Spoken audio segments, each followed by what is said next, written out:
17 তারিখ যখন আমি অফিসে থাকি, সারাদিন আমার বাবা কিন্তু আমাকে মেসেজ দেন যে আমি নাস্তা করেছি কিনা বা দুপুরে খেয়েছি কিনা।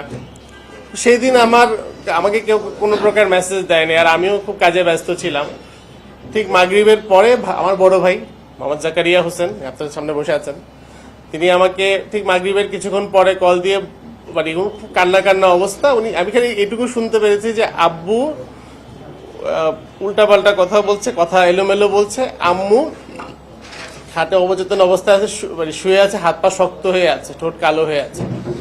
এটা শুনে আমি অফিস থেকে ডাইরেক্ট, আপনারা অবশ্যই জানেন যে সেদিন কিন্তু 17 তারিখ রাস্তাঘাট খুব জাম ছিল।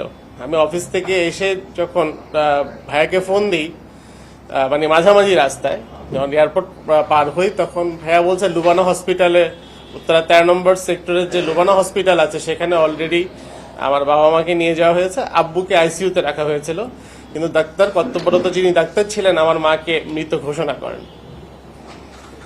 আমার ভাইয়া ভাষ্য মতে তিনি মাগরিবের নামাজ পড়তে যান 17 তারিখে, তো বাবাকে মসজিদে দেখেন না। সাধারণত হয় কি, সন্ধ্যাবেলা আব্বু আম্মু মাগরিবের নামাজের পরে আমার ভাইয়ের বাসায় যান। আমার ভাইয়ের বাসার ডিস্টেন্সটা খুবই, একটা রোডের এই মাথা এই মাথা, আপনারা যারা উত্তরা চিনেন যে 18 নম্বর সেক্টর এবং 18 নম্বর রোড এবং 26 নম্বর রোড হচ্ছে একটা রোড দিয়ে কানেক্ট করা, 20 নম্বর রোড দিয়ে।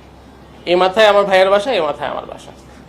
তো সেদিন আমার মার সাথেও কারো কমিউনিকেট হয় নাই, আমার বাবার সাথেও কথা হয়নি, প্লাস আমার বাবা মসজিদেও যাননি। তো ভাইয়া একটু চিন্তা বোধ করছিলেন। তো বাবাকে যখন কল করা হলো, তো বাবা রিসিভ করে খুব এলোমেলো কথা বলছিলেন।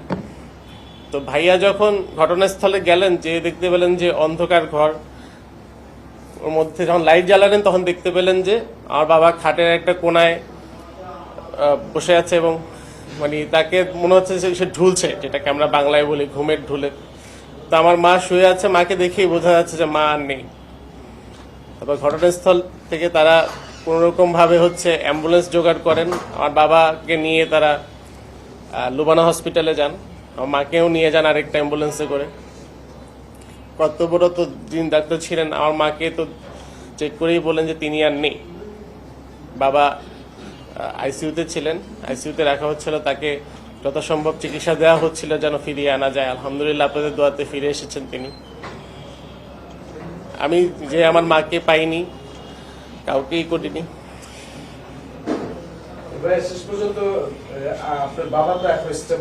আমার বাবা এখন স্টেবল।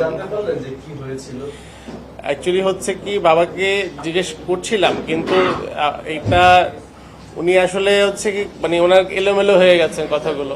যখন উনি স্টেবল হবেন তখনই বোধহয় তাকে প্রশ্ন করাটা ঠিক হয়ে যাবে, কারণ হচ্ছে ওনার ব্রেনে এখন আমরা প্রেশার দিতে চাচ্ছি না। আর যেহেতু তার স্ত্রী মারা গেছেন, আমার মা মারা গেছেন, একটা বড় শোক কিন্তু আছে। সেই শোকটা কাটিয়ে ওঠার মতো একটা মানসিক শক্তিও তার লাগবে। তো সেই দিন পরে আমার ফ্যামিলি থেকে 999-এর মাধ্যমে উত্তরা পশ্চিম থানার সাথে কন্ট্যাক্ট করা হয়। তারা আসেন, তারা হচ্ছে আসার পরে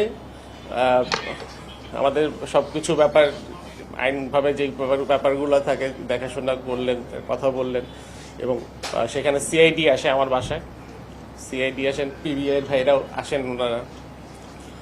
সিআইডিতে আমি আমার ওয়াইফকে নিয়ে আমরা যাই আমার রুমের মধ্যে। রুমে ঢোকার পরে হচ্ছে যাবতীয় আলামত তারা সংগ্রহ করেন, এবং আমাদেরকে এটাও বলেছিলেন যে আপনারা একটু দেখেন কি অবস্থা, কি কি আছে কি কি নাই।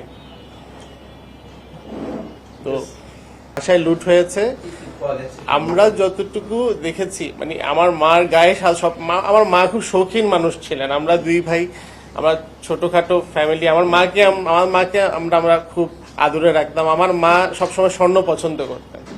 তো আমার মায়ের গায়ে আমরা কোনো স্বর্ণ, যখন সুরতহাল করা হচ্ছিল সেই স্বর্ণগুলো আমরা পাইনি। আর আমার মায়ের গায়ে ছিল প্রায় 5 ভরির মতো। আর আমার রুমে যখন আমরা এই করি, আমাদের একটা স্বর্ণের ব্যাগ থাকে, হাবিজাবি সব মিলিয়ে দেখা যাচ্ছে যে প্রায় 6 ভরির মতো নেই।